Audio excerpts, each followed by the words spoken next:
Kita masuk kepada satu topik yang cukup seru dan topik ini sebetulnya dilatar belakangi oleh pertanyaan-pertanyaan yang pernah diajukan baik waktu kuliah, baik waktu seminar, waktu khotbah dan sebagainya.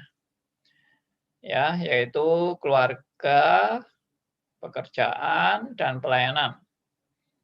Mana yang lebih penting? Ya, tentunya beberapa saudara ada yang sudah pernah mendapat arahan dari saya tentang pandangan-pandangan ini, tapi kita malam hari ini bisa saling diskusi dan tukar pendapat ya. Seperti biasa saya akan mendahului dan saudara nanti bisa bertanya baik melalui Zoom, bisa tulis di chat-nya Zoom ini, atau melalui YouTube juga bisa tulis di chat-nya YouTube, atau melalui WA. Ya, WA-nya Sris, tolong Seva atau siapa yang ya Seva ya, atau Tony yang lagi standby untuk memberikan nomor WA yang bisa dipakai untuk mengajukan pertanyaan. Kalau bisa langsung bicara juga bagus, jadi lebih live ya, lebih hidup. Ya, selamat datang buat rekan-rekan yang di YouTube, yang di Zoom. Yang bisa saya baca adalah Pak Aryo, Bu Levi, Pak Elia dari Bali, Denpasar, Bu Melisa, Bu Deviana, dan Bu Lia. Ya. Oke, nomor sudah dicantumkan di 081 berapa tadi? Saya kok 081 357 901 628. Ya, saya ulangi 081 357 901 628. Saudara-saudara yang lewat radio RMC juga bisa bertanya melalui WA ini. Oke, saya akan mulai dengan ya tentunya biasanya pandangan-pandangan yang agak keliru dan kurang pas ya menurut prinsip ajaran Lipong.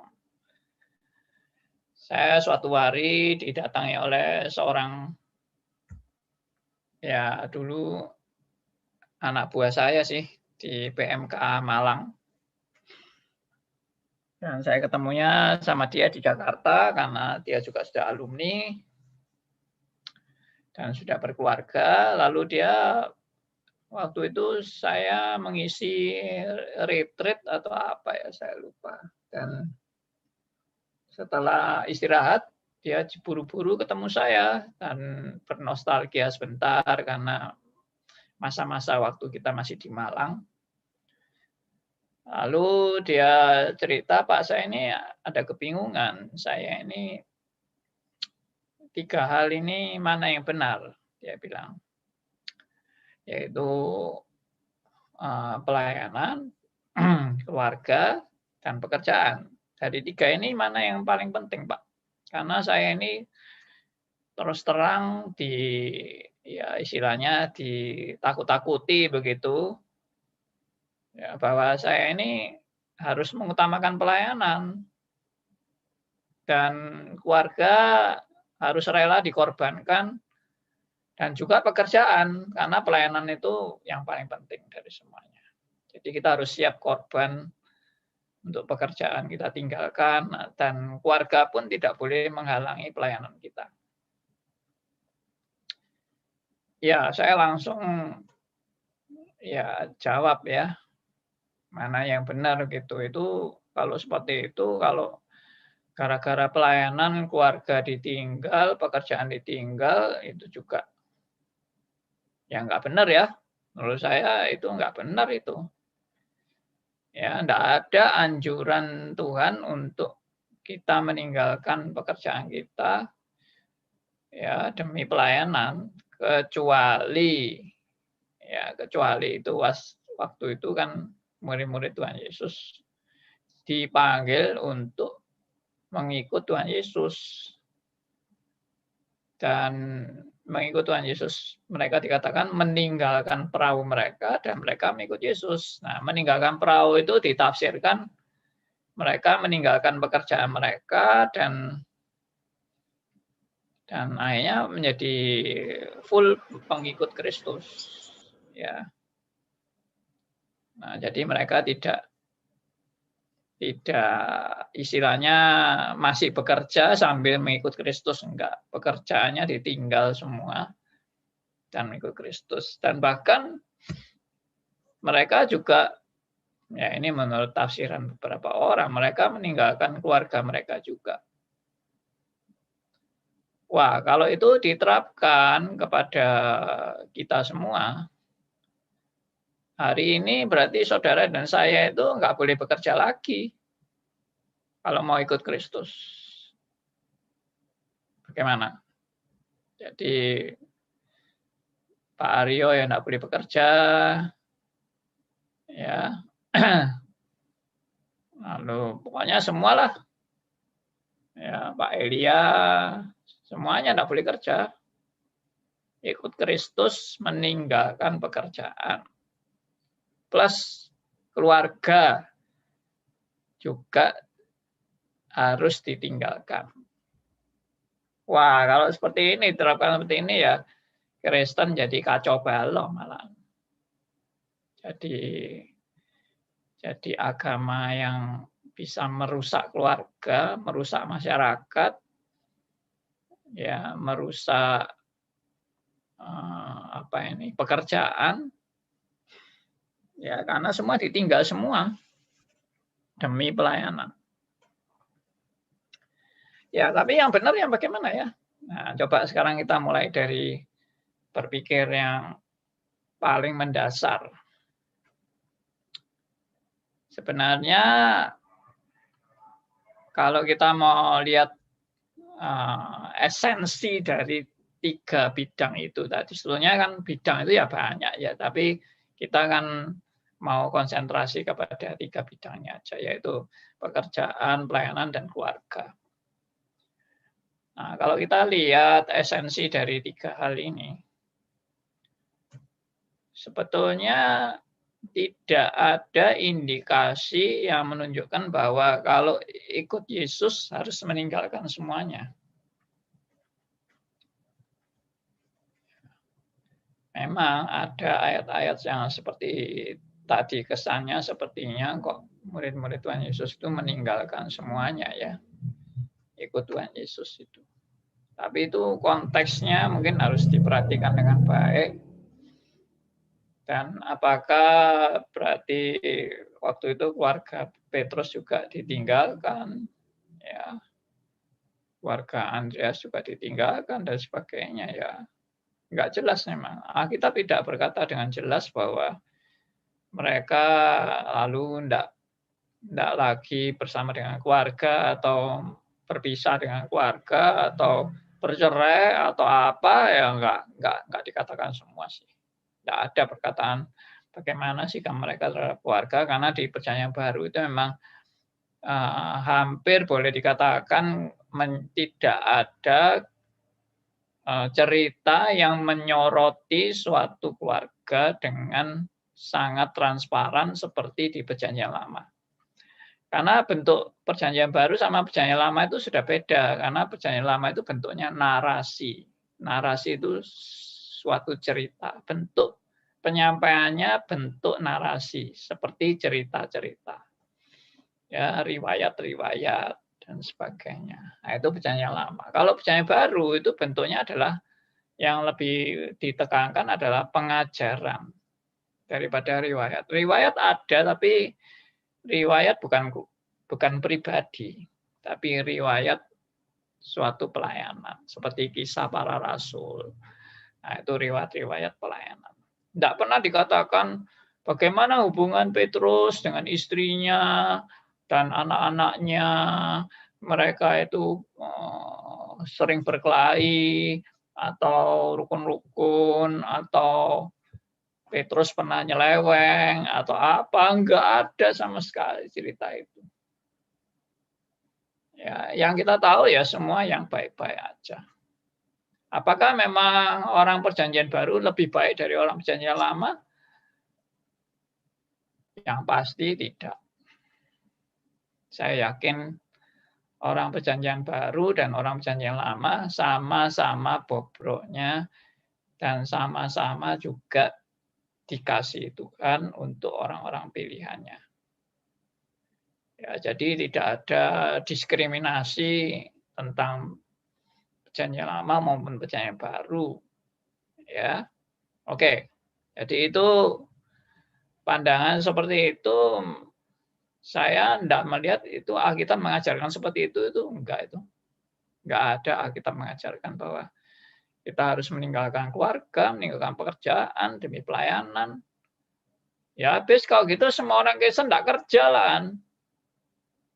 Ya, orang Kristen keluarganya ditinggalkan berarti semua orang Kristen cerai semua karena keluarga ditinggalkan.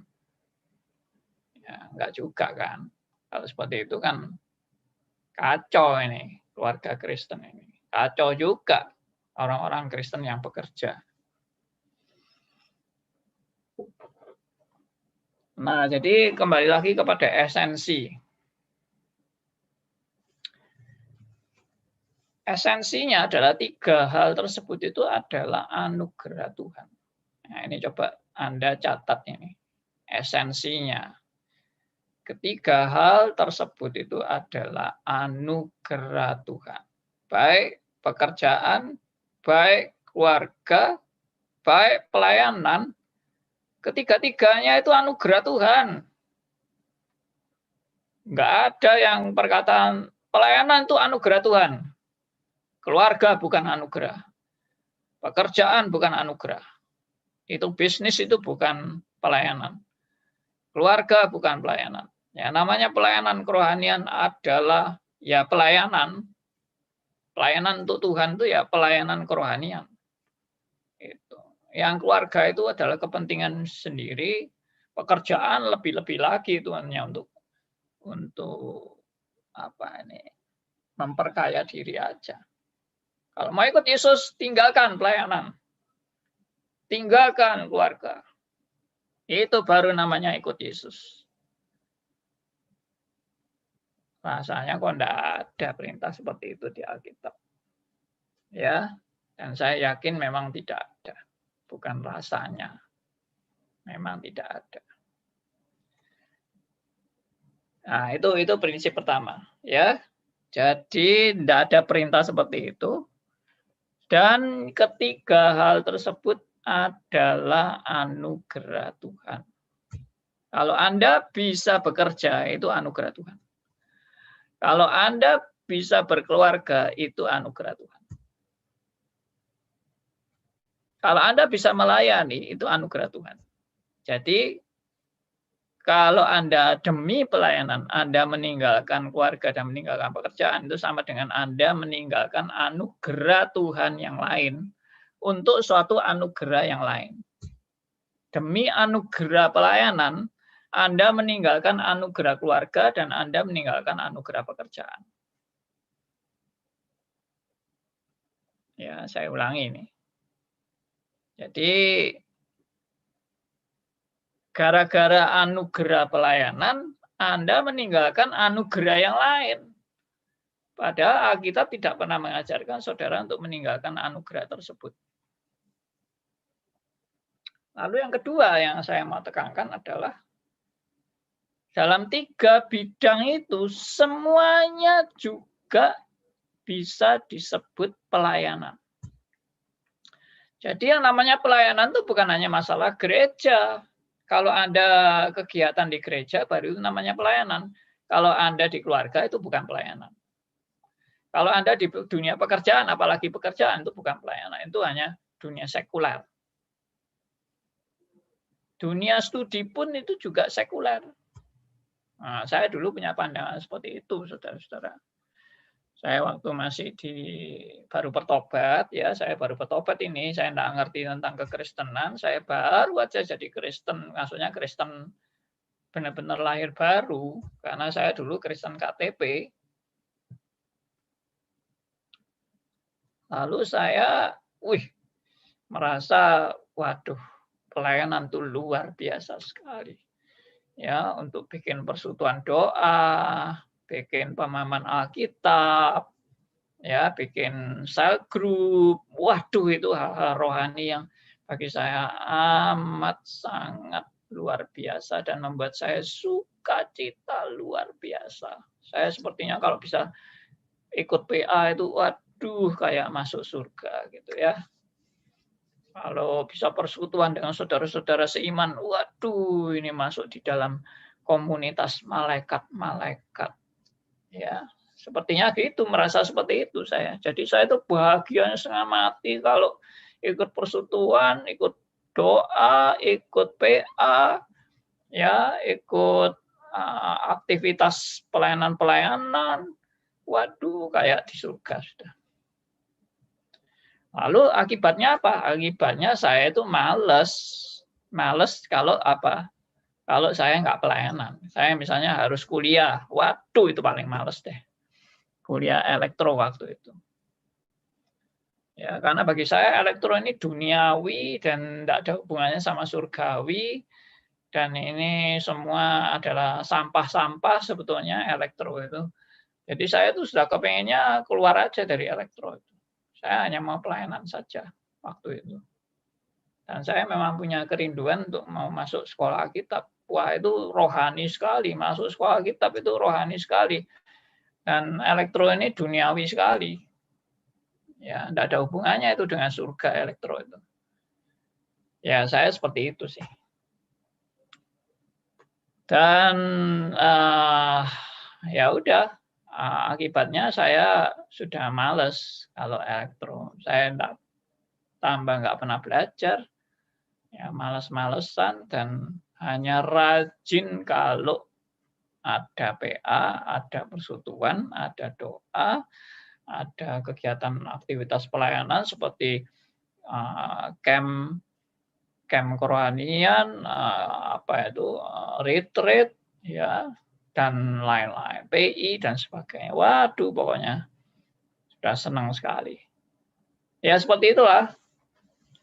Tapi puji Tuhan ya, Tuhan menyadarkan saya dan menginsyafkan saya dan mengingatkan saya bahwa itu tidak benar. Apalagi setelah saya belajar reform ini,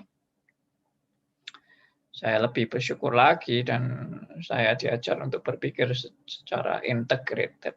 Waktu di Perkantas pun saya sudah dibina berpikir secara integritas, ya, berintegrasi, hidup berintegritas. Nah, itu. Jadi semua itu adalah pelayanan. Ya, itu yang kedua tadi. Semua itu adalah pelayanan. Ya, semua itu adalah anugerah Tuhan. Semua pelayanan. Lalu apalagi?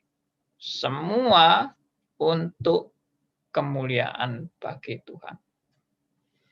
Jadi saya baik di dunia keluarga, di dunia pekerjaan, di dunia pelayanan, semua untuk kemuliaan Tuhan. Jadi Anda salah kalau Anda bilang di dunia pekerjaan itu duniawi.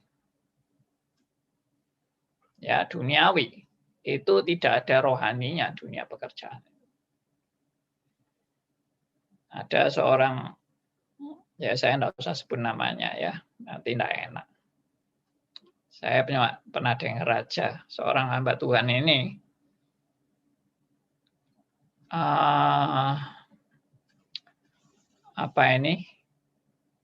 marahi anaknya. Anaknya dimarahi sama hamba Tuhan ini. Kenapa? Karena anaknya itu ditanya sama orang tua sekolah minggu atau apa gitu ya. Anaknya mungkin orang tua sekolah minggu ini nggak ngerti kalau ini anak pendeta begitu. Nah, lalu orang tua ini tanya sama anak pendeta ini begini, papamu kerja apa? Gitu ya. Papamu kerja apa? Nah, lalu anak ini kan enggak tahu papanya kerja apa, masih anak sekolah minggu. Ya dia datang ke papanya, lalu dia tanya sama papanya, papa ini kerja apa? Soalnya tadi ada yang tanya sama saya, ya ada orang tua yang tanya sama saya, papamu itu kerja apa? Ya, terus anaknya tanya, papa ini kerja apa, Pak? Langsung anaknya disentak ya, dibentak sama pendeta ini.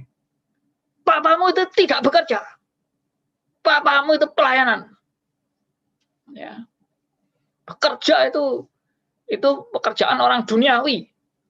Papamu ini adalah pelayanan untuk hal-hal kerohanian.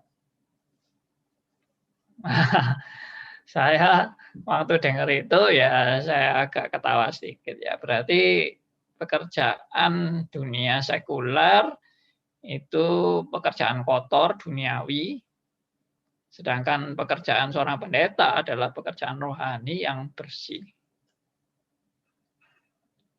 dan surgawi. Nah, kalau gitu kan kita kalau konsepnya seperti itu, berarti kita punya konsep orang-orang jemaat saya ini semua di kerjaan sekuler itu orang duniawi semua. Sedangkan saya yang bekerja di pendeta, pelayanan di kependetaan, saya ini yang rohani.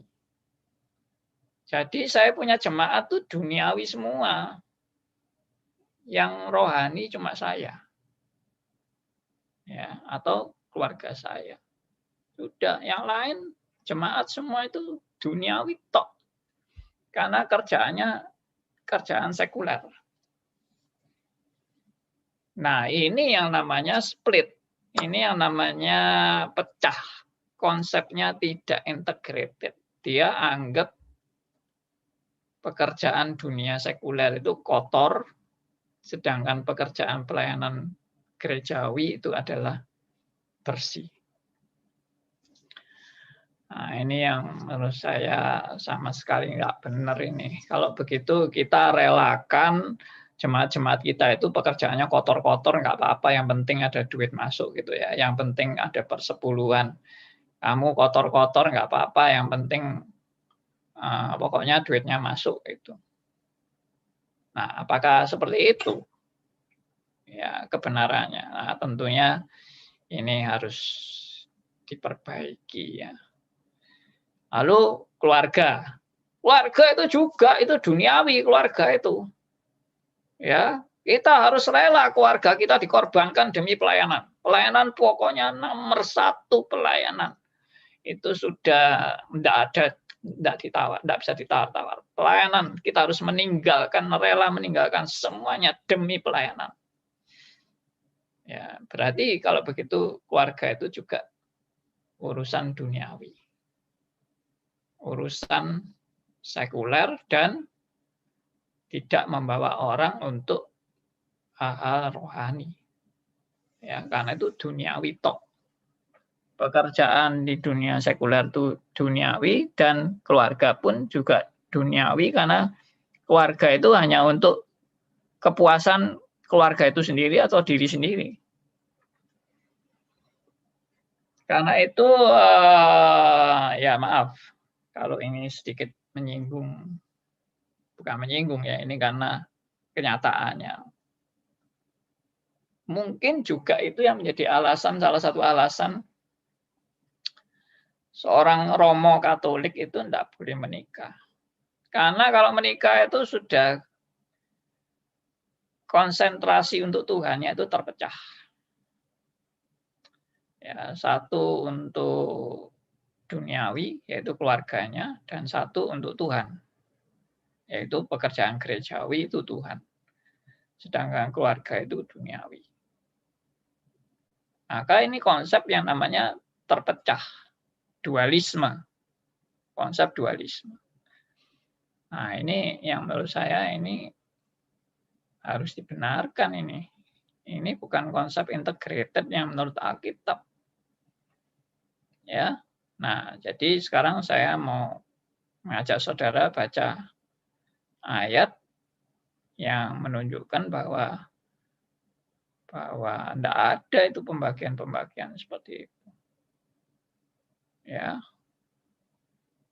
Salah satu ayatnya itu yang paling terkenal, yaitu 1 Korintus pasal 10 ayat 31. Nah, tolong ada yang mau bacakan buat kita.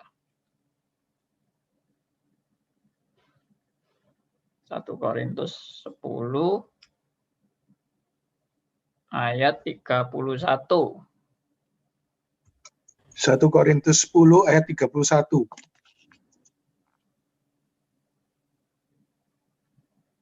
Aku menjawab, jika engkau makan atau jika engkau minum, atau jika engkau melakukan sesuatu yang lain, lakukanlah semuanya itu untuk kemuliaan Allah. Yes. Saya waktu pertama kali baca ayat ini agak kaget memang. Loh, ini kok ada makan, minum, dan melakukan segala sesuatu yang lain, tapi dilakukan semuanya untuk kemuliaan Allah. Padahal kalau kita makan dan kita minum itu kan untuk perut kita kan, untuk karena kita lapar kan, dan untuk kepuasan kenikmatan kita kan, kalau kita makan itu. Kenapa makan bisa untuk kemuliaan Tuhan? Nah, itu saya waktu itu pikir-pikir, gimana ya makan untuk kemuliaan Tuhan itu? Makan mau untuk perut kita kok, untuk kenikmatan kita kok, untuk kemuliaan Tuhan itu bagaimana? Nah, terus akhirnya saya baru ngehnya itu karena saya akhirnya melihat urutannya kan. Oh, jadi hidupku ini bukan milikku sendiri. Aku sudah dibeli. Ya, dibeli dan harganya telah lunas dibayar oleh darah Yesus. Jadi saya ini bukan milik saya lagi, saya ini adalah milik Allah. Jadi kalau hidupku ini milik Allah, berarti tubuhku ini juga milik Allah. Ya, tentunya segala-galanya ini adalah milik Allah. Maka aku kalau makan, aku itu memberi makan yang miliknya Allah. Ya, karena tubuhku ini kan bukan milikku lagi, tapi aku ini milik Allah. Jadi aku mau memberi makan yang adalah milik Allah. Berarti waktu aku makan, aku memberi makan untuk demi milik Allah ini. Aku ini milik Allah. Jadi itu pun adalah untuk Allah sebenarnya. Karena aku berbuat sesuatu untuk miliknya Allah. Berarti aku berbuat sesuatu untuk Allah.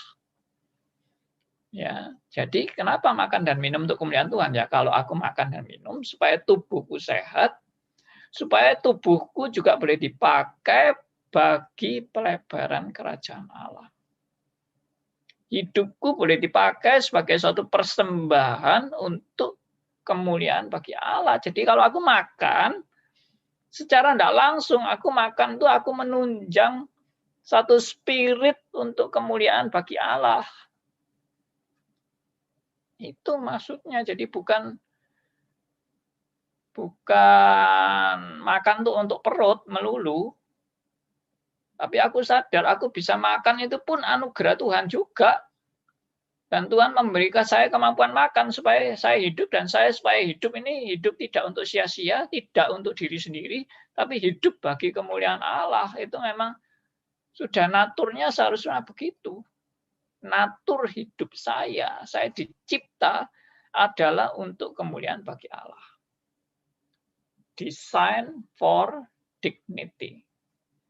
Ya, design for dignity, yaitu saya dicipta untuk suatu kemuliaan.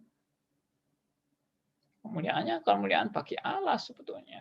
Dan saya sendiri pun juga nanti dimuliakan, tapi itu sebetulnya bukan fokus hidup orang percaya untuk saya yang dimuliakan. Saya tidak boleh punya keinginan untuk diri saya yang dimuliakan. Allah yang harus dimuliakan. Mengenai Allah nanti mau mempermuliakan kita itu adalah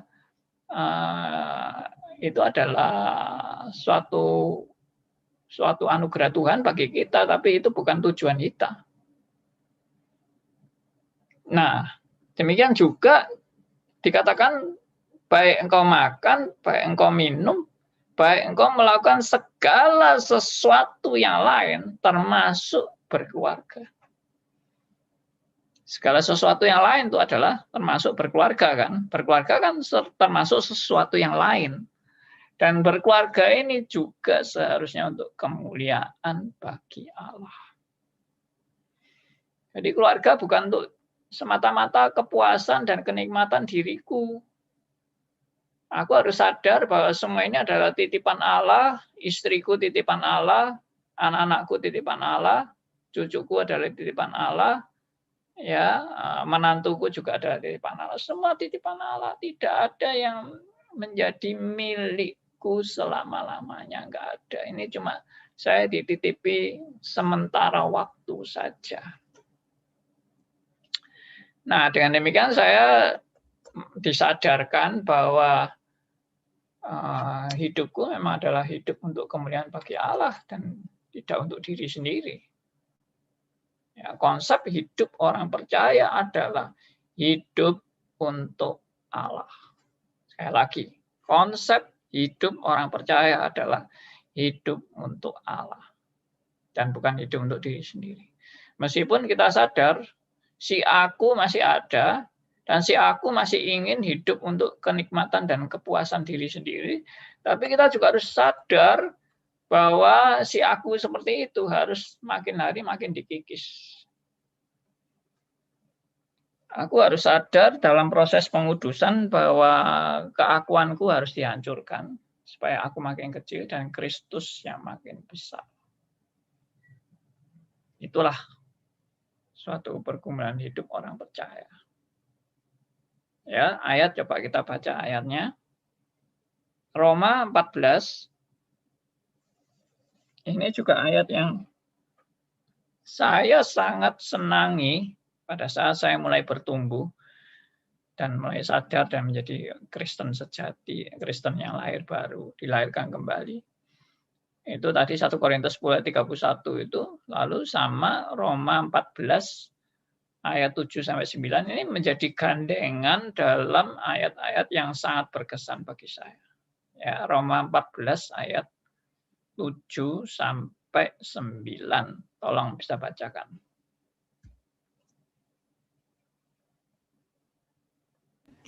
Roma pasal 14 ayat 7-9. Sebab tidak ada seorang pun di antara kita yang hidup untuk dirinya sendiri, dan tidak ada seorang pun yang mati untuk dirinya sendiri. Sebab jika kita hidup untuk Tuhan, dan jika kita mati untuk Tuhan. Jadi baik hidup atau mati, kita adalah milik Tuhan. Sebab untuk itulah Kristus telah mati dan hidup kembali, supaya ia menjadi Tuhan, baik atas orang-orang mati maupun atas orang-orang hidup. Ya, jadi ayat-ayat ini sangat jelas saudara-saudara menunjukkan bahwa kita sebagai orang Kristen, hidupku tidak untuk diriku lagi. Tapi hidupku adalah milik Tuhan, dan Tuhan yang berdaulat dalam hidupku, dan Tuhan yang menguasai aku dan yang mengatur hidupku. Maka aku tidak lagi hidup untuk diri sendiri, tapi hidupku adalah hidup bagi Allah. Ya sudah. Selesai. Artinya dengan demikian, saya sadar bahwa kalau aku berkeluarga, keluargaku ini hanya titipan Tuhan, dan aku harus hidup keluargaku ini adalah hidup bagi Tuhan juga.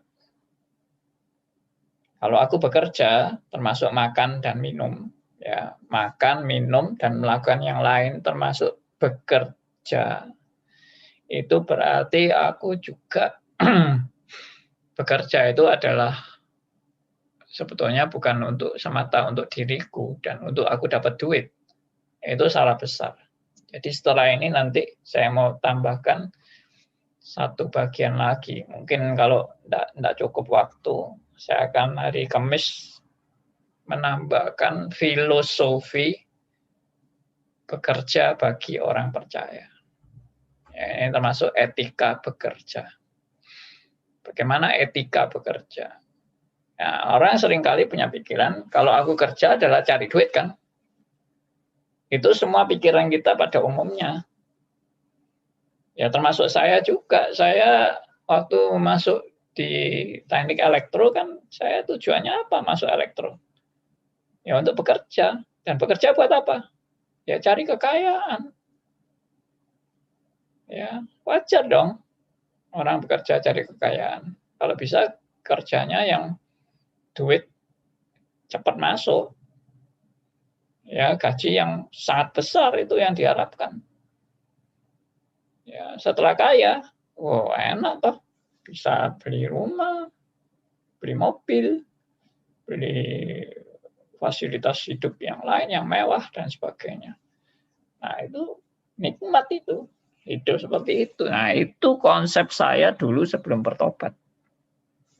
Pokoknya harus kaya.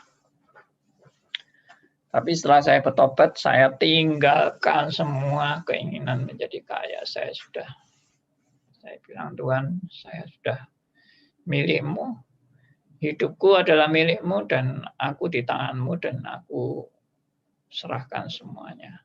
Saya tidak tahu jadi apa ke depan. Mungkin saya melarat, mungkin saya tidak punya uang, tapi saya tahu Tuhan adalah Tuhan yang memelihara hidup saya. Itu komitmen yang Tuhan tantang dalam hidup saya. Ya, akhirnya saya sadar dari konsep-konsep tadi itu, saya sadar bahwa kalau aku berkeluarga, keluargaku juga untuk Tuhan. Kalau aku bekerja, bekerja juga untuk Tuhan. Kalau aku pelayanan, pelayanan juga untuk Tuhan.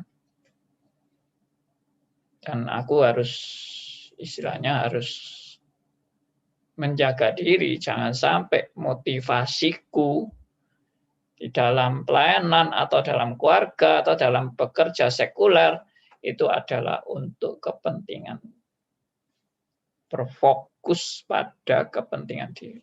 Nah itu kita harus jaga diri, jangan sampai hidupku berfokus pada kepentingan diri, kenikmatan diri, kepuasan keluarga, kepentingan keluarga, ya, kekayaan keluarga, ya, kerajaan keluarga. Ya itu sudah lupa kalau kita ini seharusnya berjuang untuk kerajaan Allah. Nah, lupa kan? Atau kita punya dua dunia yang terpisah. Satu dunianya Allah, satu duniaku. Aku punya dunia sendiri dan ada dunianya Allah. Maka aku hidup di dua dunia. Kalau dunia untuk Allah itu hari Minggu. Kalau dunia untukku itu hari Senin sampai hari Jumat. Sabtu tengah-tengah. Ya, nah itu dualisme namanya dan itu tidak benar. Itu bukan ajaran Alkitab. Ya, saya berhenti sampai di sini. Ya, jadi kalau saudara sudah dengar ini, mana yang penting ya, keluarga atau pekerjaan atau pelayanan. Ya, saya bilang ketiga-tiganya penting. Tidak ada yang tidak penting. Coba kita lihat kalau tiga-tiganya itu anugerah Tuhan. Apakah ada anugerah Tuhan yang tidak penting dan dibuang saja? Ya, coba direnungkan. Apakah kalau pekerjaan itu adalah anugerah Tuhan, itu tidak penting, buang aja. Oh penting Pak itu Pak, karena mendatangkan duit yang banyak. Ya sudah keluarga aja yang dibuang. Wah ya jangan Pak, karena itu yang membuat keturunan kita. Ya berarti Anda masih berpikir untuk diri sendiri kan? Itu namanya tidak integrated. Meskipun Anda tidak meninggalkan keluarga, Anda tidak meninggalkan pekerjaan, tapi Anda hidup untuk keluarga dan pekerjaan itu demi si aku Anda. Anda baru mau masuk kepada demi Allah itu adalah kalau pelayanan. Berarti Anda punya dua dunia tadi ini. Dunia pelayanan untuk Tuhan dan dunia sekular untuk kepuasan diri kita sendiri. Itu sama sekali tidak benar dan itu bukan ajaran Alkitab. Jadi saudara dan saya kalau seperti itu ya harus cepat-cepat bertobat. Dan konsepnya harus kembali kepada pemikiran yang integrated. Ya. Oke, saya berhenti sampai di sini.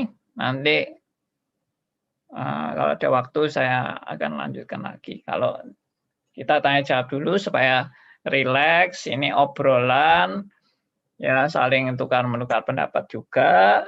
Mungkin mau sharing juga pengalaman Anda, juga silakan. Ya, ini forum yang santai-santai, bebas, dan tujuannya jelas ya, untuk saling membangun dalam kebenaran.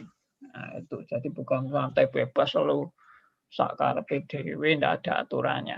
Oke, saya beri kesempatan siapa saja.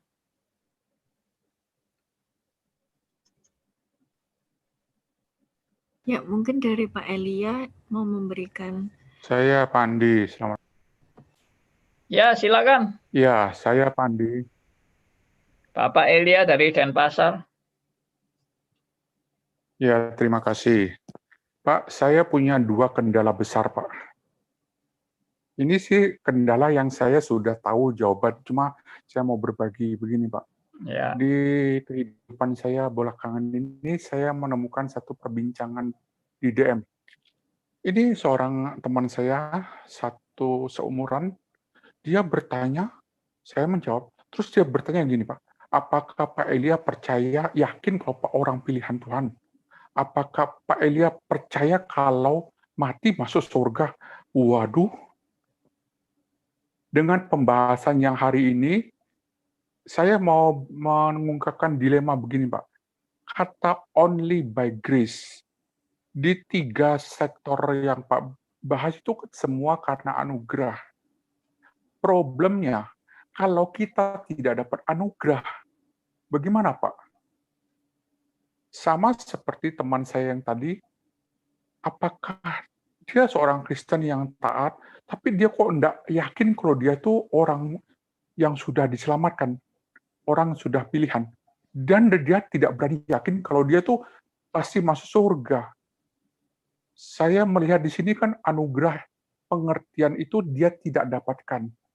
Sama seperti anugerah di pelayanan, anugerah di keluarga, anugerah di pekerjaan. Kalau anugerah itu ditarik oleh Tuhan, sama seperti saya hari ini untuk pekerjaan. Tetapi untuk keluarga, saya tidak ditarik oleh Tuhan anugerah itu. Anugerah keluarga yang ditarik adalah pada saat Pak Andi datang ke Bali. 2 keluarga yang menghadirkan Pak Andi datang ke Bali, anugerah keluarga ditarik, Pak. Aduh, Pak, saya pikir, kok segitunya ya rancangan Tuhan. Bagaimana Pak bisa memberikan masukan kepada saya untuk menanggapi 2 dilema besar ini? Terima kasih, Pandi. Pak Elia, kalau tanya bisa dalam ini artinya ini. Ya. Anugerah, Pak. Jangan saya dipuji, Pak. Only by grace, Pak. Oke. Jadi gini ya. Kalau Anda punya teman yang tidak diberi anugerah, pengertian bahwa yakin masuk surga, ya mungkin juga dia masih diproses, karena prosesnya kan belum final. Dan dia mungkin kena guru-guru yang ngajar seperti saya dulu juga diajar oleh seorang hamba Tuhan yang ngajarin saya bahwa keselamatan kita ini belum pasti, tergantung akhirnya. Kita setia apa enggak setia? Kalau kita setia sampai mati ya selamat. Kalau sebelum mati sudah enggak setia, ya kita kehilangan keselamatan. Ini menurut dulu ajaran yang saya dapatkan. Tapi apakah saya waktu itu saya di neraka gara-gara dapat ajaran seperti itu? Ya enggak. Saya yakin saya waktu itu sudah menerima anugerah keselamatan, cuma secara pengajaran saya masih tanda petik masih nyeleweng. Ya, sama Tuhan nanti pelan-pelan dibenarkan. Ya, kebanyakan kita kan dulu juga gitu kan. Seperti Pak Aryo ya toh.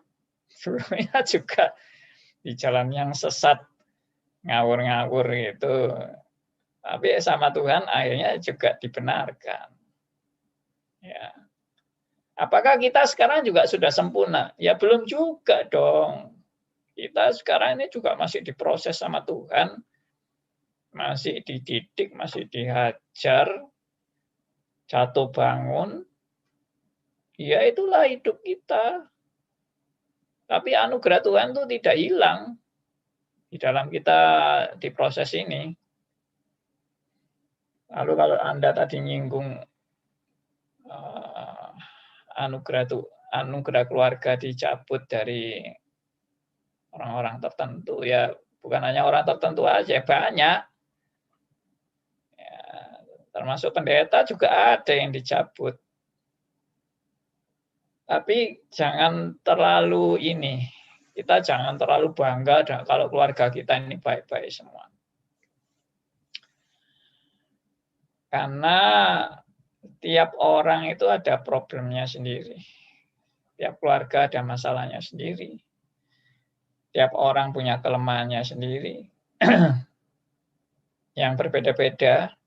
Dan kita semua tidak ada yang Superman. Kita justru orang yang sangat lemah dan banyak kekurangan, banyak keterbatasan, dan sangat rentan dan mudah hancur. Itu kalau kita menyadari siapa diri kita di hadapan Allah, saya bukan Superman. Dan kalau saya masih bisa seperti sekarang, yaitu yang Rasul Paulus bilang, itu hanya karena kasih karunia Allah.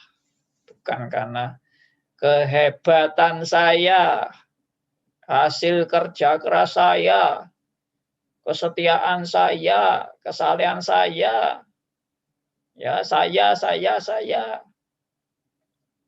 Justru saya ini bobrok. Saya ini tidak ada apa-apanya. Saya ini tidak ada sumbangsih sama sekali untuk saya bisa masuk surga. Untuk saya juga bisa memuliakan Allah. Tidak ada sumbangsih sedikit pun dari saya, karena saya ini sebenarnya sampah yang patut dibuang, dibakar sampai habis. Tapi Tuhan beranugerah sehingga saya boleh dilibatkan di dalam pekerjaan pelayanannya. Ya, jadi saya ini sebetulnya sampah aja. Saya kok bisa melayani sekarang, saya tidak pernah merasa bahwa saya ini orang yang lebih baik dari Anda semua. Saya ini juga sampah kok. Rasul Paulus juga menyadari dia tidak lebih baik dari semua orang. Rasul Paulus juga merasa dia orang yang paling berdosa dari semua manusia. Ya, jadi kalau ada keluarga-keluarga yang seperti itu, ya mohon maaflah, saya tidak mau menghakimi, karena semua orang ada masalahnya. Ya, ada yang juga akhirnya keluarganya ada yang rukun kembali, ada yang tetap terpisah, ada yang macam-macam lah. Ini kita bahas etika keluarga, ada pelajaran etika keluarga Kristen. Waduh, itu kalau dibahas 1001 macam masalah keluarga. Ya itu, kalau saudara dan saya seperti sekarang ini, ya Rasul Paulus bilang, aku bisa menjadi seperti sekarang ini semua karena anugerah Tuhan. Bukan karena kehebatanku. Aku lebih baik dari orang lain juga tidak. Bagaimana dengan keluarga-keluarga yang bercerai? Apakah aku lebih baik dari yang bercerai itu? Enggak juga. Saya tidak pernah merasa saya lebih baik dari yang sudah bercerai. Yaitu semua fenomena di mana kita harus sadar kita ini bukan apa-apa. Kalau Tuhan mau ambil anugerahnya dari kita, habis sudah kita ini. Habis, hancur, lenyap. Kalau Tuhan mau ambil anugerahnya. Siapa yang bisa bertahan dalam menjalani hidup? Ya, kalau kita bisa mengenal kebenaran itu kan juga luar biasa. Itu Tuhan itu memberi bocoran rahasianya kepada saudara dan saya sehingga kita boleh mengerti rahasia Alkitab. Itu kan luar biasa sekali, itu anugerah Tuhan. Saya juga merasa dapat berkat luar biasa, makanya saya juga bagikan distris. Saya tidak pernah simpen-simpen rahasia itu ya. Saya tidak pernah, ini rahasia ini biar buat saya aja, yang lain tidak usah saya bagikan. Enggak, semua yang saya dapat saya bagikan. Sampai saya mengerti juga dosa dalam penetapan Allah. Segala sesuatu dalam penetapan Allah. Hal perkara besar, perkara kecil, perkara baik, perkara jahat, semua dalam penetapan Allah. Saya juga bagikan semuanya. Saya tidak mau simpen-simpen ya kebenaran itu. Mengenai risikonya semua ya berisiko. Tuhan Yesus saja berisiko. Maksudnya pengajaran itu berisiko. Ditakdirkan bisa salah, ya bisa sesat, bidat dan sebagainya. Ya itu Pak Elia jawaban saya. Semoga jawaban ini mana. Terima kasih Pak Andi, karena anugerah kita bisa, kalau tidak dapat anugerah ya amsyong ya Pak ya. Amsyong, betul. Thank you. Silakan yang lainnya. Ya silakan. Ini selamat datang Pak Arthur. Ada dari YouTube Pak pertanyaan. Ya. Dari Bu Diana Dewi, selamat malam Pak Andi. Sebelumnya tolong diberikan definisi arti kata meninggalkan dalam konteks ini apa, supaya kita memiliki pemahaman yang sama dulu tentang arti kata tersebut. Yes. Ya, pertanyaan bagus dari Bu Diana. Ya, jadi apa yang dimaksud dengan meninggalkan? Ya, murid-murid itu meninggalkan perahu untuk mengikut Yesus. Apakah memang kalau ikut Yesus itu harus meninggalkan pekerjaan? Ya, lihat konteksnya. Ya, kalau menurut saya sih lihat konteksnya. Konteksnya begini. Kenapa kok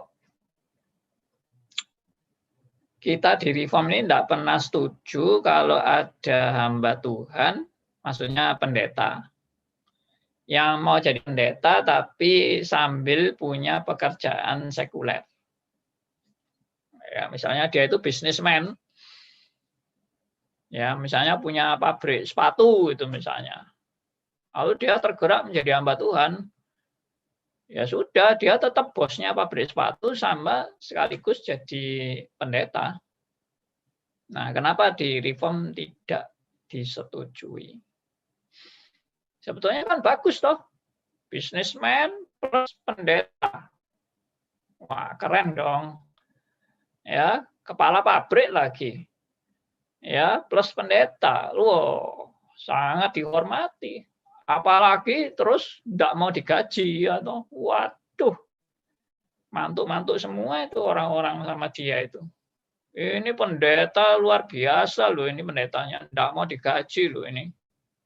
ya, dan dia bos. Waduh, dia itu malah tidak digaji, tapi malah ngasih sumbangan terus itu kepada gerejanya. Jadi keluar duit terus itu. Wah, ini yang kayak gini, ini yang dihormati. Tapi di reform kok malah tambah ditolak. Ya, kenapa? Nah, ini masalahnya masalah sebetulnya panggilannya mau di mana itu. Ya, saya ulangi, panggilannya mau di mana. Memang kita semua dipanggil untuk kemuliaan Tuhan, betul. Tapi di dalam panggilan untuk kemuliaan Tuhan itu mesti ada fokusnya. Kalau Anda memang fokusnya adalah untuk jadi hamba Tuhan full timer, ya sebaiknya Anda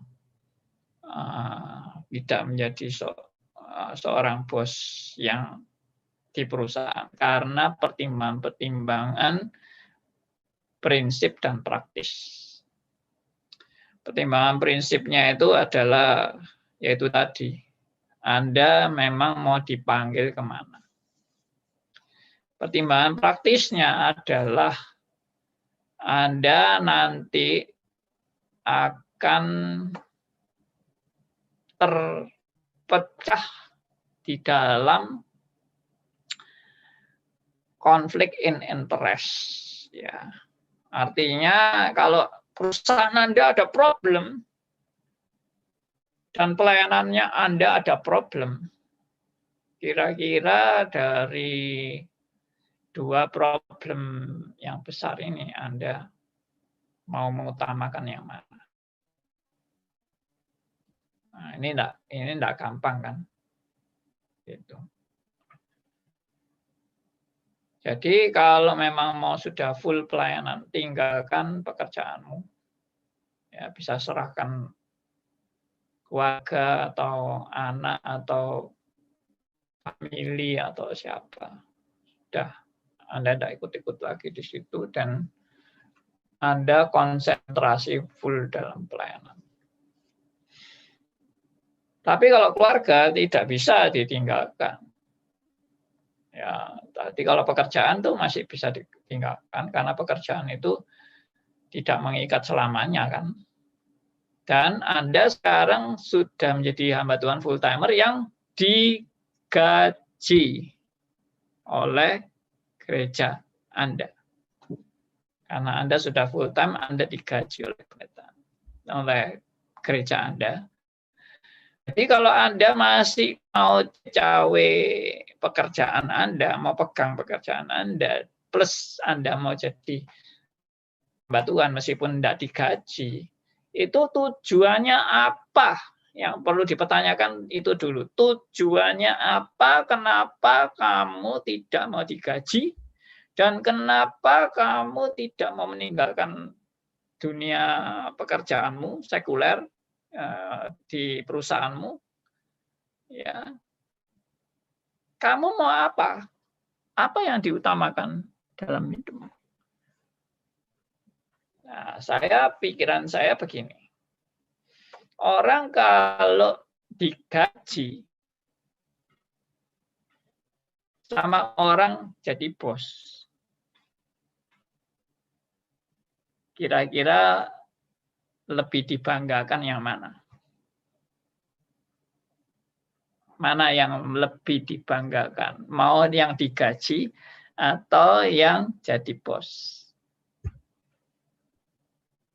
Apalagi tidak mau digaji dan bahkan memberi dalam pelayanan itu.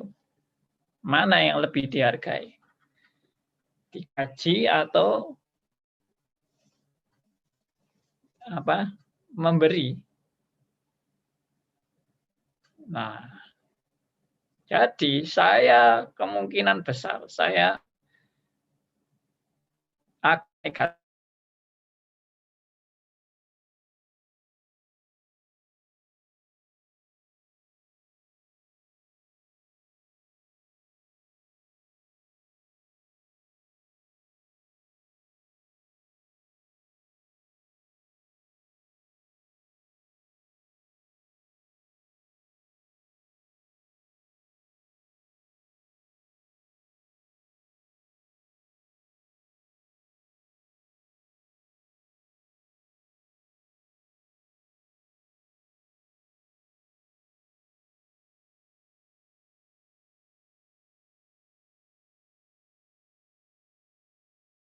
Sepertinya sinyalnya Pak Andi hilang ya Pak, mohon ditunggu.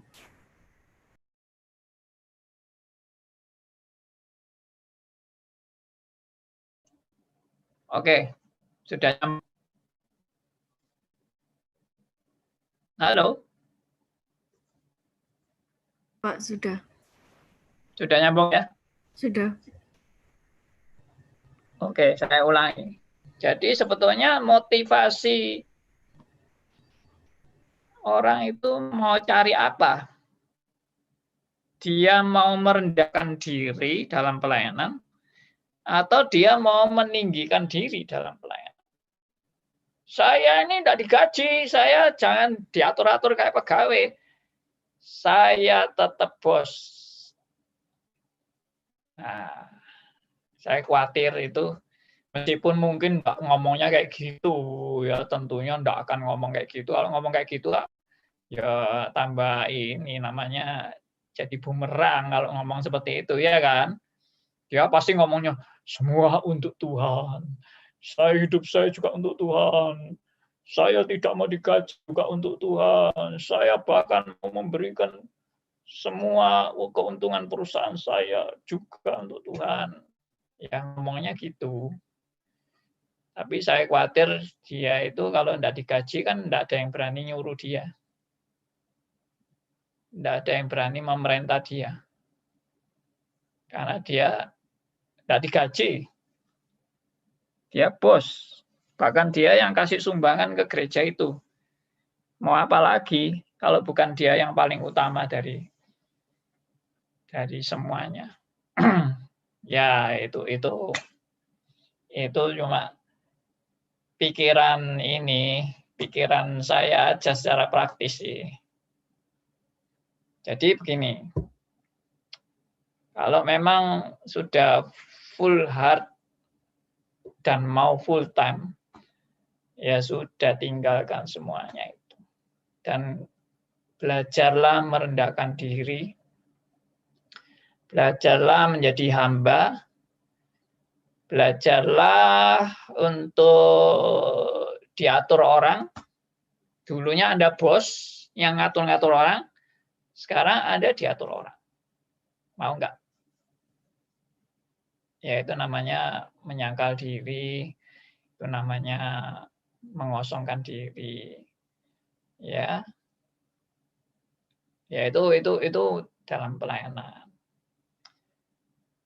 Kalau keluarga itu tidak bisa seperti itu, tidak bisa ditinggalkan seperti itu karena jelas keluarga adalah juga komitmen. Ya, sudah janji seumur hidup dan ya kita sekarang jadi misalnya saya dulu adalah gembala sidang. Ya, saya juga mengatakan kepada istri saya, fokus daripada pekerjaan saya adalah pelayanan di gereja. Jadi semua menunjang untuk pelayanan di gereja. Tapi tidak berarti keluarga saya tinggalkan, enggak. Ya, enggak ada itu. Oke, kira-kira seperti itu. Ya, yang dimaksud meninggalkan itu jadi enggak kemudian ditinggalkan semua. Lalu saya juga tidak setuju kalau orang selalu nganggap kalau meninggalkan perusahaan demi pelayanan itu baru namanya rohani. Tapi kalau Anda mau pelayanan, terus Anda masih pegang perusahaan Anda, itu berarti Anda masih duniawi. Saya tidak setuju pendapat itu. Kalau tadi masalah full time itu adalah masalah fokus dan panggilan. Kalau Anda cuma dipanggil sebagai ya istilahnya aktivis kerohanian atau jabatan penatua atau apa, ya tidak ada kewajiban penatua harus meninggalkan pekerjaan duniawinya. Ya. Sekali lagi, ketiga-tiganya ini adalah anugerah Tuhan dan panggilan Tuhan. Anda dipanggil untuk berkeluarga, Anda dipanggil untuk pelayanan, Anda dipanggil untuk bekerja. Oke. Baik. Ada lagi Pak dari yang masuk dari WhatsApp, dari Theo dari Depok. Malam Pak Andi Halim, bukankah pada pekerjaan kita juga akan bertemu dengan keluarga? Dan pada pelayanan kita juga akan bertemu dengan keluarga. Apakah hal ini berarti hidup kita begitu didominasi oleh keluarga?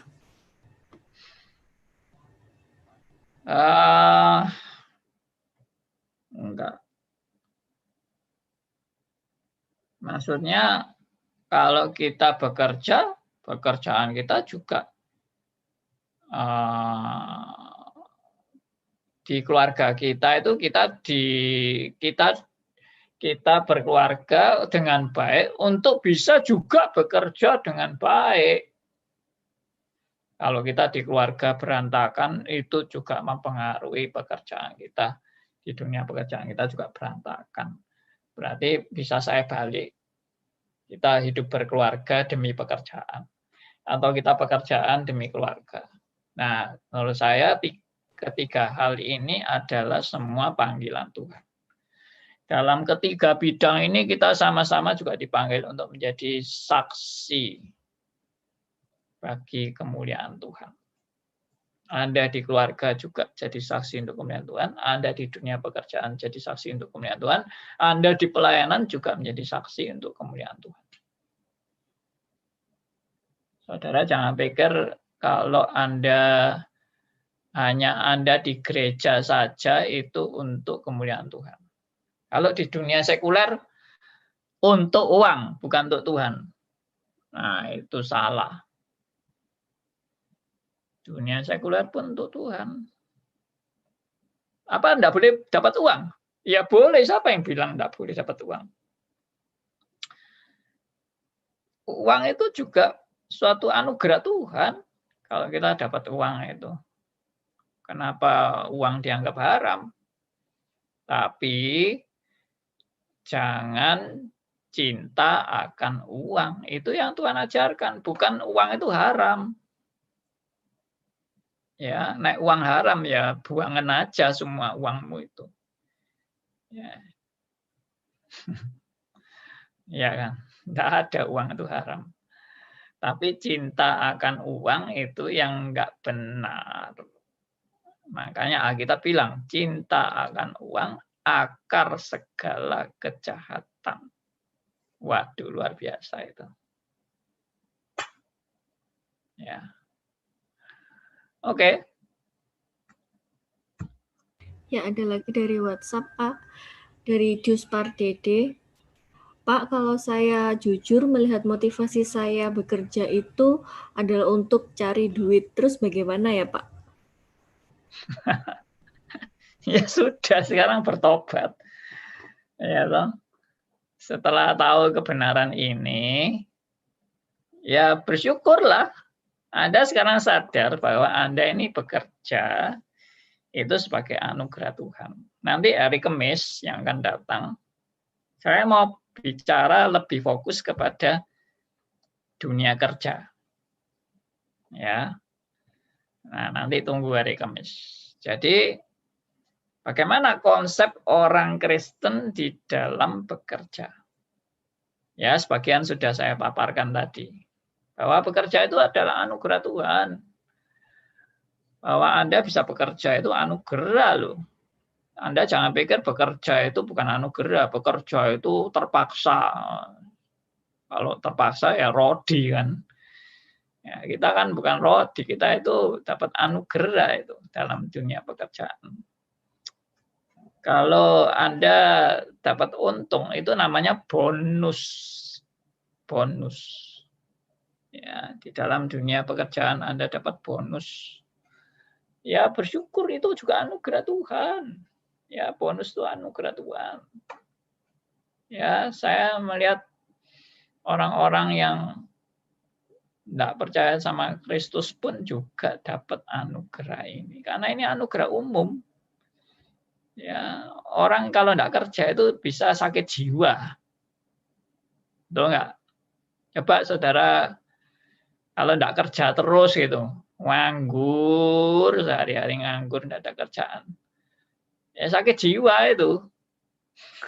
Makanya orang kalau sekarang COVID-19 terus enggak ada kerjaan, pengangguran di rumah, semua dikritiki mungkin yang di rumah itu ya. Kurang ini, kurang itu, ngomel ini, ngomel itu, akhirnya ya cari perkara, istilahnya kan gitu, cari perkara. Ya, ya kita dapat kalau sampai bisa punya kesibukan itu anugerah Tuhan, tapi anugerah Tuhan ini jangan diarahkan untuk kepentingan diri sendiri dan kemuliaan diri sendiri. Ya. Jadi begini, Pak Theodorus tadi ya. Pak Dede ya. Pak Dede. Seperti ayat yang tadi saya sudah bacakan, 1 Korintus 10 ayat 31 dan Roma 14 ayat 7 sampai 9. Itu menjadi motivasi dasar dari seluruh hidup Bapak dan saya. Hidup kita semua. Ya, sekali lagi 1 Korintus 10 ayat 31 dan Roma 14 ayat 7 sampai 9 itu yang menjadi landasan motivasi hidup saudara dan saya, bahwa aku ini tidak lagi hidup untuk diri sendiri. Tidak ada hidup untuk diri sendiri, tidak ada mati untuk diri sendiri. Kalau aku hidup, hidup untuk Tuhan. Kalau mati, mati untuk Tuhan. Jadi baik makan atau minum atau melakukan segala sesuatu yang lain, lakukanlah untuk kemuliaan Tuhan. Karena hidupku bukan milikku, hidupku adalah milik Tuhan. Ya, itu sudah menjadi motivasi dasar. Ya. Seperti itu.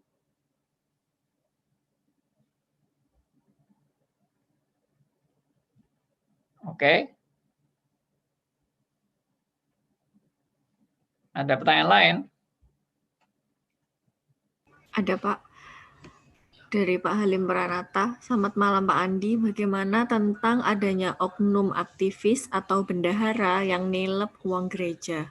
Terima kasih. Apa-apa? Bagaimana tentang adanya oknum aktivis atau bendahara yang nilep uang gereja? Oh iya. Menurut saya itu bukan rahasia.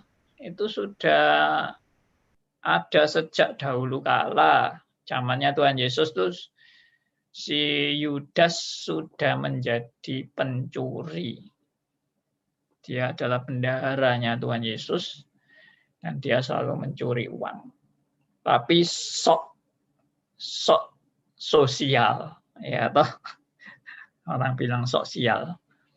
Ya, dia sok sosial. Dia merasa sayang kalau uangnya dipakai itu perempuan yang memecahkan minyak wangi itu narwastu ya, yang mahal itu untuk kaki, membasuh kaki Tuhan Yesus. Wah, itu uangnya bisa dibagikan tuh orang miskin begini-gini, padahal dia nyuri uang.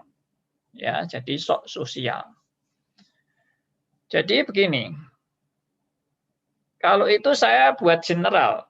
Maaf, saya tidak mau hanya mengkritik para pencuri uang di gereja.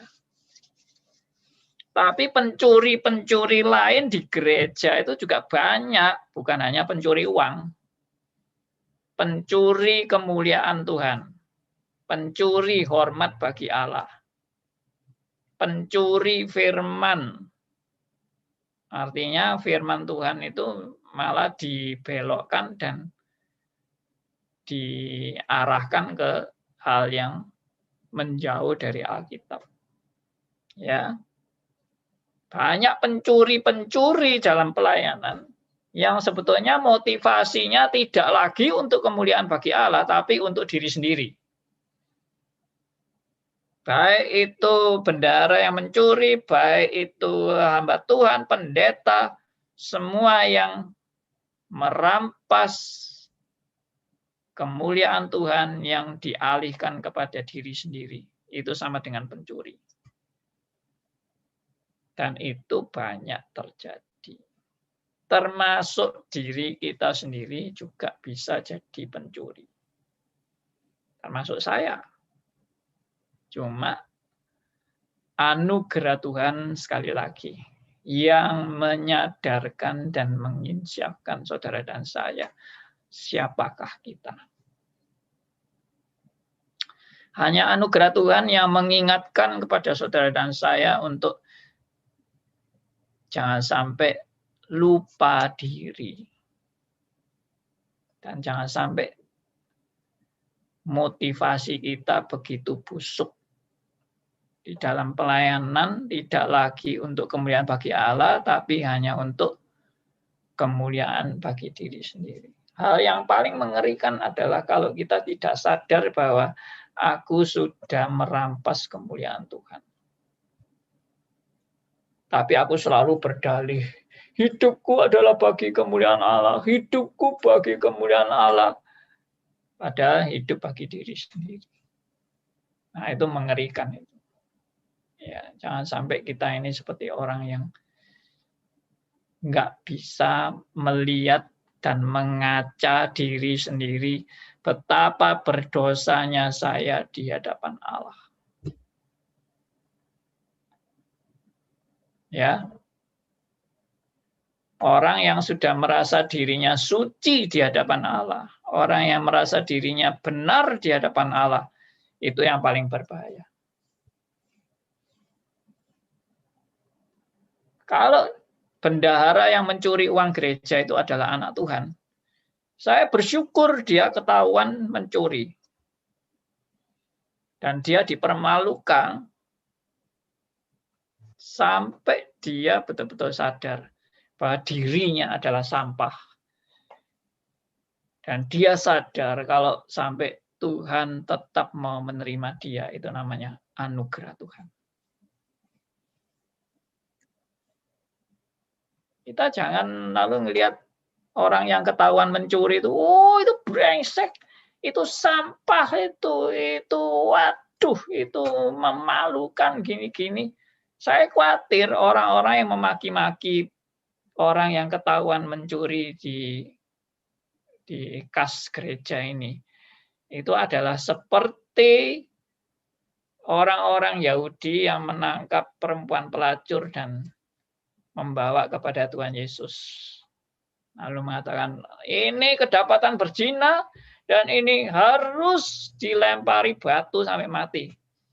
Tuhan Yesus bilang, siapa yang merasa tidak berdosa, silakan lempar pertama kali.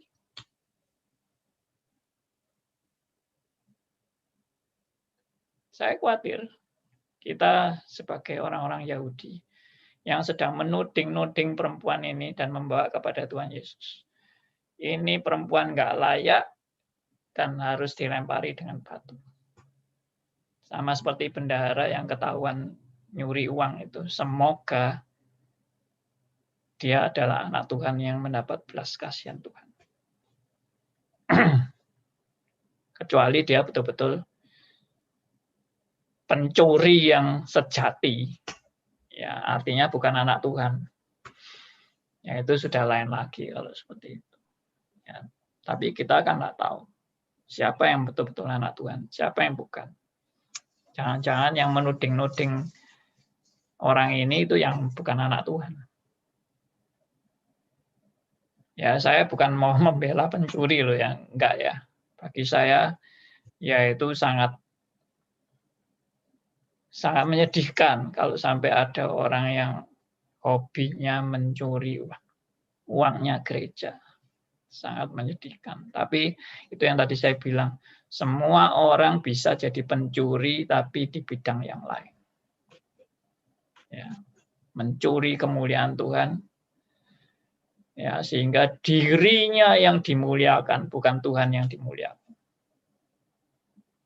Ya, maaf, mungkin saya agak ini ya. Kalau orang bilang bahasanya Pak Andi itu menohok, ya nggak tahu. Saya bukan mau menohok siapa-siapa, enggak. Tapi saya lebih baik menohok diri saya sendiri. Ya, saya juga tidak lebih baik dari orang lain. Saya juga bisa menjadi perampas kemuliaan Tuhan. Oke? Nah, silakan. Pak Andi, Ya, Pak Andi, Pak Hendarto, silakan. Pak, di antara ketiganya itu pekerjaan, keluarga, dan pelayanan gerejawi, mana yang prioritas, Pak? Semuanya prioritas. Sebetulnya prioritasnya satu, yaitu untuk kemuliaan bagi Allah. Itu prioritasnya. Prioritasnya adalah kemuliaan bagi Allah. Jadi mana yang prioritas? Jawabannya adalah kemuliaan bagi Allah itu prioritas. Loh, jadi mana Pak? Yang keluarga atau yang pekerjaan atau yang pelayanan?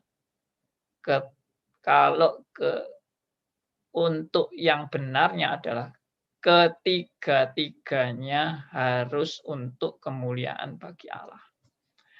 Dan ketiga-tiganya itu semua dibawa bagi kemuliaan Allah. Tidak ada yang mana yang tidak penting, mana yang penting, tidak ada. Semua adalah bagi kemuliaan Allah.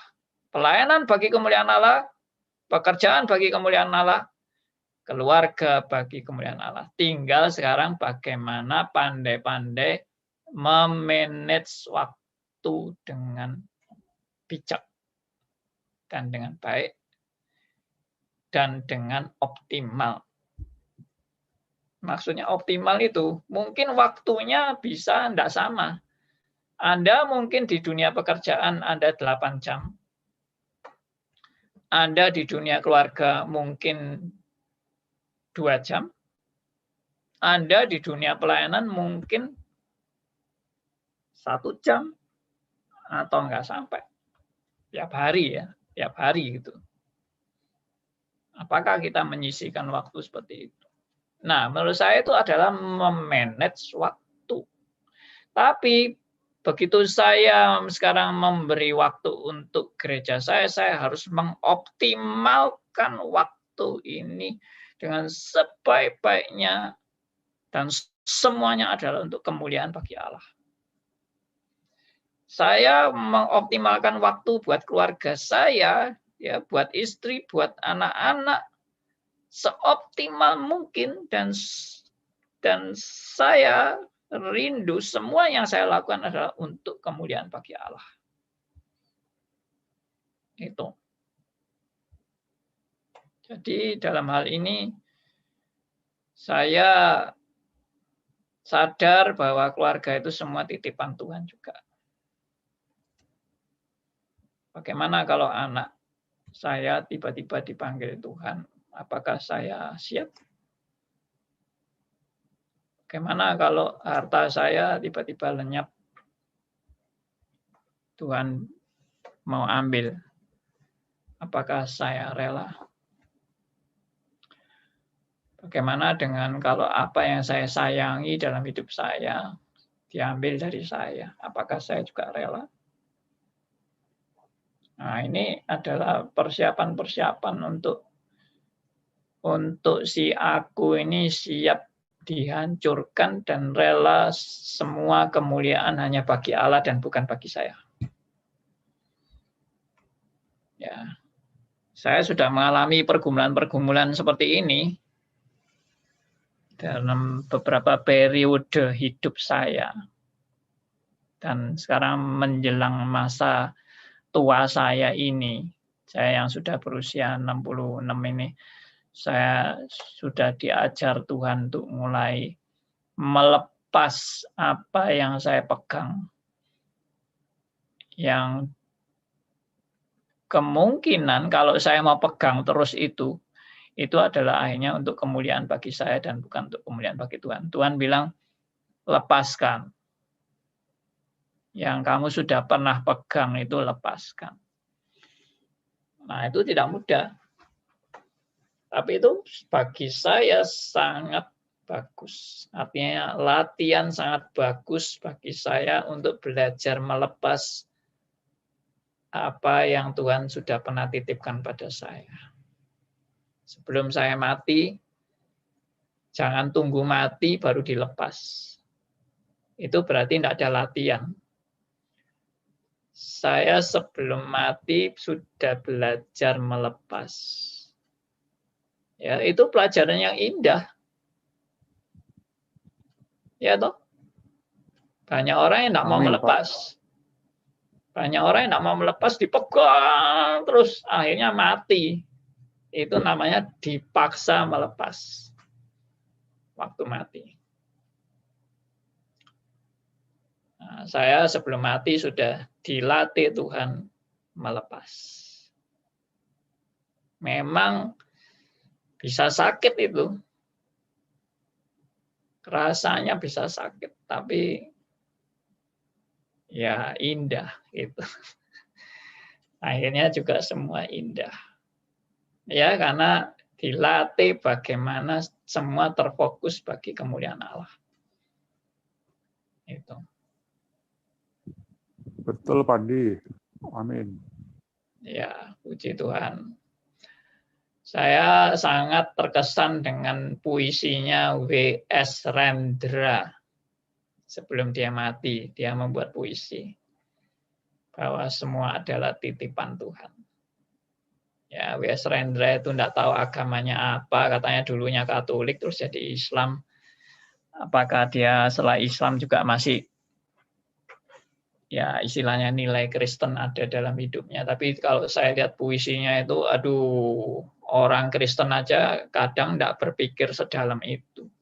Ya, sedalam puisinya itu. Nah, kalau ada yang kepengen tahu ya tinggal Google aja kan. Puisinya W.S. Rendra sebelum dia mati. Itu nanti muncul. Ya, itu waduh, itu sangat dalam dan orang Kristen malu. Seharusnya malu kalau tidak berpikir sejauh yang dipikir oleh W.S. Rendra. Ya, jadi orang Kristen malu itu. Kalau pikirannya hanya untuk diriku, aku, semua untuk aku. Ya. Pak Andi. Ya. Elia. Saya ingin menambahkan sedikit. Saya sudah baca buku Kehilanganku Mendapatkanmu. Itu seorang Kristen, Pak. Jadi referensi bagi teman-temannya. Bagaimana kita kehilangan untuk menemukan Tuhan. Wah, itu bagus sekali, teman-teman. Lebih daripada W.S. Rendra. Thank you. Ya. Oke.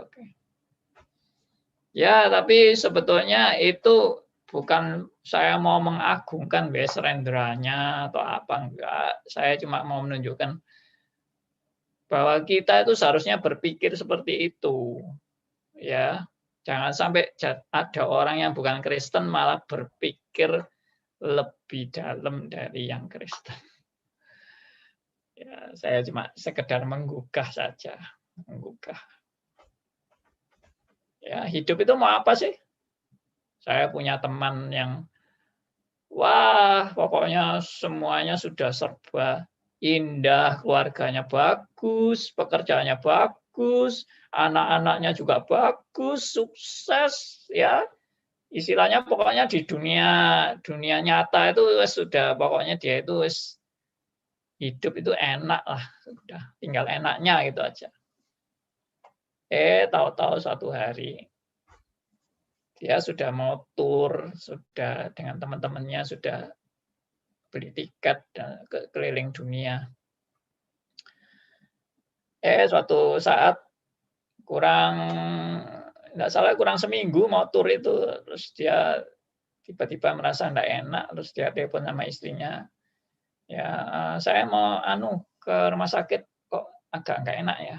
Lalu diantar sopirnya ke rumah sakit dan istrinya bilang, oh ya nanti saya susul ya ke rumah sakit, ya, karena dia selalu memang rutin periksa ke dokter rutin.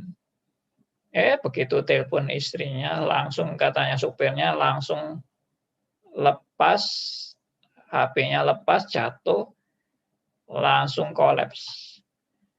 Ya, ngorok gitu katanya. Dan sampai di rumah sakit sudah meninggal. Aduh, begitu cepat. Ya, orang kalau waktunya dipanggil itu kan enggak ada yang ngira. Bagaimana itu kalau terjadi pada saya? Bagaimana terjadi pada Anda? Ya siap-siaplah.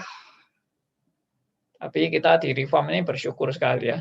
Segala waktu itu waktunya Tuhan. Dan waktunya Tuhan itu adalah waktu yang paling tepat. Ya. Wah, ini sudah jam 8 lebih. Maaf. Sudah kelewatan. Ya. Tuhan berkati ya. Kita bersyukur atas. Nanti jumpa hari Kamis. Saya janji hari Kamis saya akan melanjutkan tentang panggilan dalam dunia bekerja. Ya, dalam pekerjaan.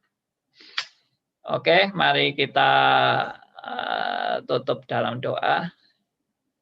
Saya minta ini ya, Pak Elia boleh tutup dalam doa. Mari kita berdoa. Bapa dalam surga, Bapa yang kami boleh panggil dalam nama Yesus Kristus, kami bersyukur untuk malam hari ini kami boleh diperdengarkan akan firman-Mu, akan semua keluh kesah yang boleh kami sampaikan kepada pendeta Andi Halim dan kami mendapatkan jawabannya. Semua itu adalah anugerah-Mu. Ya. Semua itu adalah skenario-Mu yang Kau boleh kami lakukan di dalam diri kami masing-masing. Baik yang mendengar, yang menyimak, atau siapapun yang boleh mengikuti acara ini. Terima kasih Bapak. Kami mau menyerahkan kedepannya kepada Engkau setiap kami. Apapun yang akan kami terima adalah merupakan penetapan-Mu. Ya. Terima kasih. Dalam nama Tuhan Yesus, kami berdoa dan mengucap syukur. Amin.